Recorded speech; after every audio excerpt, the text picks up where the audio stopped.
জনাব মাহবুব ইসলাম, সভায় উপস্থিত আছেন জনাব দেলোয়ার মুন্সি সাহেবের সুযোগ্য উত্তরসূরি পটবাড়িয়ারি কমিশনার ছিলেন, আমাদের দলের পৌর কমিটির সদস্য সচিব জনাব কামাল মুন্সি সাহেব উপস্থিত আছেন, আমাদের কেন্দ্রীয় কমিটির মৎস্যজীবী দলের আহ্বায়ক তরিকুল ইসলাম মধু উপস্থিত আছেন, আমাদের সদস্য সচিব জনাব আবু বকর সিদ্দিক বাদল উপস্থিত আছেন, বিএনপির যুগ্ম আহ্বায়ক জনাব পিপি গোলাম মুস্তফা, ছাত্র দলের সম্মানিত আহ্বায়ক মামুন আলাদার সহ বিভিন্ন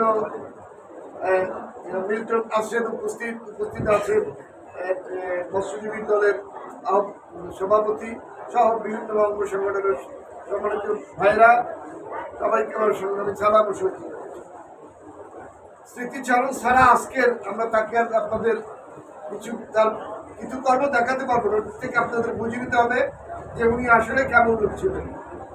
যারা মুন্সি চাচা, আমি গত তারিখ বলছিলাম যে তিনি তো অনেক বয়স, আমাদের তখন বয়স ছিল কত আর তার বয়স কত। তো আমি বলছিলাম গত স্মৃতিচারণ অনুষ্ঠানে যে শাহজাহান মিয়ার বাড়িতে আমরা খাইছি গুলশেখালী সাহিত্যের নাজির বাড়ি স্কুলে, ওখানে একটা মিটিং আছে।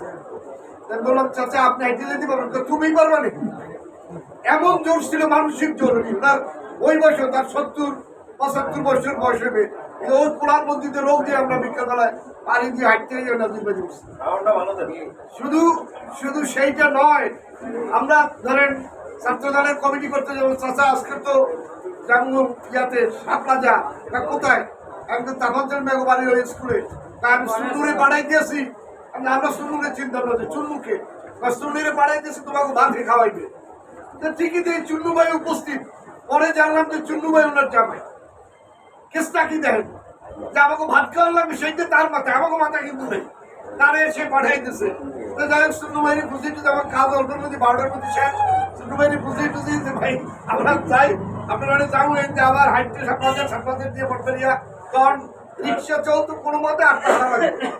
আর একদিন গেছিলাম গুলশেখালীতে আরো একবার, ওনার এক দুলোভাই আছে, আজিজ দুলোভাই না, এই হারুন সিয়ার মানে বাড়ি।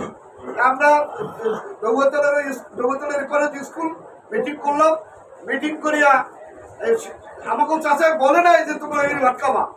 তো দেখলাম যে আজিজ দুলোভাই ওইটা উপস্থিত, আমার নাম ধরেই ডাকতেন সে, যে আমার শ্বশুর কইছে ভাত খাবা তোমার আমাকে বাড়ি।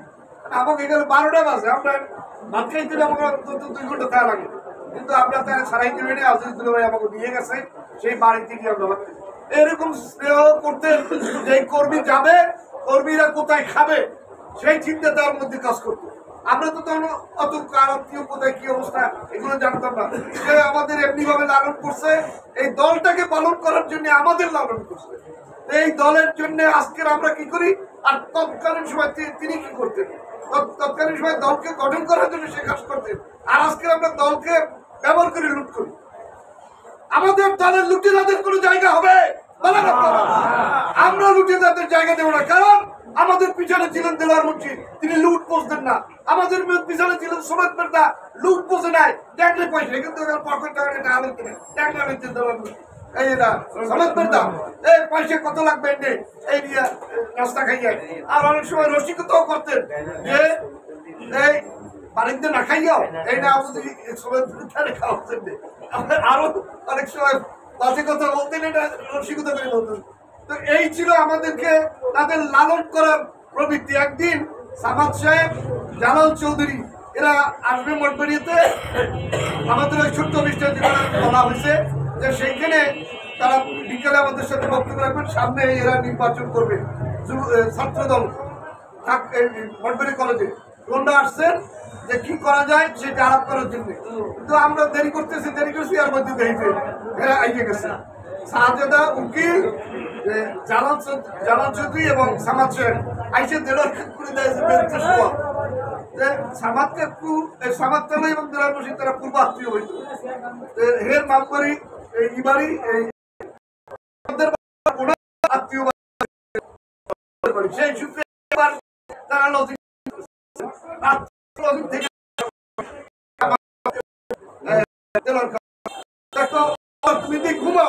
মানে আমি ঘুমাই না, আমি একটু রেস্ট দিয়েছি, খাই দিয়েছি, আপনারা এরপরে আমি কতক্ষণ ঘুমাবো, একদিন শুয়ে রয়েছি। আমরা এই গেছি জালাল চৌধুরী দল পিরোজপুরের নেতৃত্ব দলটি আসছিল। আজকের যেরকম অবস্থা হতে পারলো বিএনপির ওই সময় একটা হতে পারলো সময় গেছে, যে যখন আসতো নেতৃত্ব এরকম পরিবর্তনের প্রক্রিয়া চলতেছিল। আজকের কেউ তারা নাই, কিন্তু আমরা স্মৃতিগুলো মনে আছে তারা দলের জন্য কি করে গেছে, আর আজকের আমরা কি করি। আজকে রিভলভিং চেয়ার আমরা বানাই, বড় বড় মুডাস গিরদার চেয়ার বানাই, এই হচ্ছে আমাদের প্রবৃত্তি। আর তারা গিরদার চেয়ার আসলে না। একটু আগে উনি বলছে যে টুলের বইতাম, কে বলছে যে আপনি বলছেন যে টুলে আমরা বইতাম, আমাদের চেয়ার আসলে না। এখন তো আমাদের অনেক সুন্দর চেয়ার বসি। তো এই দল করে গেছেন এইভাবে তারা। আমরা যদি সেই প্রক্রিয়াটা বজায় রাখতে পারি তাইলে আমাদের সার্থকতা হবে, তাদের ত্যাগের একটা মূল্যায়ন হবে। সেটা যদি আমরা না করি তাহলে আমাদের কোনো অবস্থাতেই আগামী দিনে দল দাঁড়াবে না, লুটতরাজের দল দাঁড়াবে। সেটি আমরা করতে দেব না, ইনশাআল্লাহ। বন্ধুরা, আজকের এই দিনে বেগম জিয়া হয়তো যে অসুস্থতা দ্বারা আছে কতদিন চলবেন, সুস্বাস্থ্য নিয়ে আমরা জানি না, তার সুস্বাস্থ্যতা কামনা করি। কিন্তু বেগম জিয়া এই মঠবাড়িয়া আসছেন, এই প্রথম এইখানে মিটিং করছে। মিটিং করার পরে যাওয়ার সময় বলে আমাকে ডাইকিয়া যে স্টেজকে পশ্চিমে দিয়েছেন কিনা, তাহলে আমরা তো কিছু বুঝি না কি কইলে না কইলে।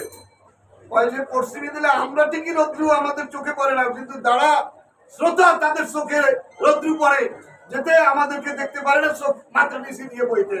তো দেখেন, একজন মহিলা নেতৃত্ব হলেও আমাদেরকে তিনি শিক্ষা দিয়ে গেছেন। প্রথম মিটিংটা এই করা হয়েছিল এই মাঠের। আজকের সেই দিন কই আর আজকের আমরা কই, আজকের স্টেজ পাওয়া যায় এমনি রেডি বয় দিলে হয়।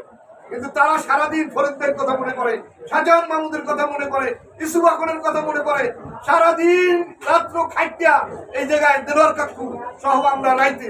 দেলোয়ার কাকু যেন যুবক, বাবা এতটা না থাকলেও দেলোয়ার কাকু ছিলেন, যেন মনে হইতো যে সারা রাত আমাদের সাথে, তোমরা পারলে আমরাও পারবো, আমিও পারবো। এরকম করে সেই স্টেজ রাত্র 3টার মধ্যে আমরা করে বানাইছি যে পরের দিন বেগম দিয়ে আসবে। তো এই ছিল তাদের ত্যাগ। এরকম করে সে কর্মীদের সান্নিধ্য দিত। আর আজকে কর্মীকে ব্যবহার করি আমরা, টাকা লুট করি। কারা টাকা লুট করছে আমরা যেটা আগামী দিনে আপনাদের মাধ্যমে ব্যবস্থা নেব ইনশাআল্লাহ। লুটেরাদের কি হয় আপনারা সেটা দেখেছেন।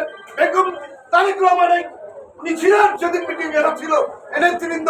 3 তারিখ মিটিং করে সে বলছেন আজকের যে আপনারা করেন কালকের আমি জানি, কালকের যদি না জানি পরশুদিন জানি, পরশুদিন যদি না জানি পরের দিন আমি জানি। কিন্তু আপনারা এর থেকে বিরত থাকেন। আমরা কি সেটা পারছি? কেন পারি নাই? তার সুফল তিনি ভোগ করতেছেন। কিন্তু যারা ত্যাগ করে গেল দলের জন্য তাদের শিক্ষা তিনি নেন নাই। বন্ধুরা, আমরা অত্যন্ত দুঃখের বিষয় বলতেছি, এখানে আমাদের কারোর হাত নাই। অনেকে আমাদেরকে দোষী করেন, উল্লেখ করতে পারেন, কিন্তু এটা এককভাবে তারেক রহমানই মঠবাড়ি না, শুধু সারা বাংলাদেশের প্রতিটা কর্মী খবর সে রাখেন। কোথায় কে কি করতেছেন সেটা সে ভালো জানেন। সবাইকে সেজন্য অনুরোধ রাখবো, আপনারা দলের সুনাম করবেন, তাহলে আপনার সুনাম হবে। আপনার সুনাম হবে, আগামী দিনে আপনার দল আবার নির্বাচিত হবে। এখন কিন্তু আমরা মধ্যম পিরিয়ডে আছি, এখন আমাদের দল ক্ষমতায় নাই, আপনারাও ক্ষমতায় না। করেন রইয়ের সামনে শূন্য করবেন, যাতে আপনাদের দল পরাজিত না হয়, আপনার দল আগামীতে নির্বাচিত হয়, মানুষ যেন আপনাদের প্রতি খুশি থাকে, সেই আহ্বান রেখে তাদের ত্যাগের মহিমার প্রতি লাল স্যালুট জানিয়ে আমি আমার বক্তব্য